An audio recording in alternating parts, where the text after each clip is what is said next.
Hello everyone, অনেক দিন পর আবার ভিডিও করলাম। আসলে কালকের দিনটা আমার জীবনে খুবই একটি স্পেশাল দিন, আর সেই স্পেশাল দিনটা যাতে আরও বেশি করে মেমোরেবল থাকে তার জন্যই বিশেষ করে এই ভিডিওটা করা।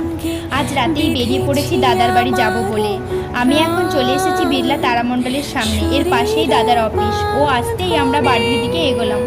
এতটা হেঁটেছি পুরো ঘেমে গেছি। পরের দিন সকাল সকাল বেরিয়ে পড়লাম বিধাননগরে যাব বলে, পূর্ত ভবনে, কারণ এখানেই আজ আমি আমার WBNC রেজিস্ট্রেশনটা পাবো।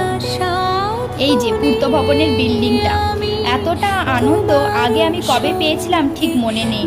এসেই একজনের সঙ্গে বন্ধুত্ব করে ফেলেছি, শেষ পর্যন্তই ও আমার সঙ্গে ছিল। শেষমেশ রেজিস্ট্রেশনটা পেলাম। এতদিনের স্ট্রাগেল আজ আমার ফুলফিল হলো।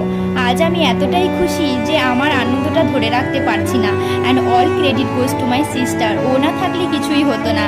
আর হ্যাঁ, এবার থেকে ভিডিও দেওয়া শুরু করছি। সবাই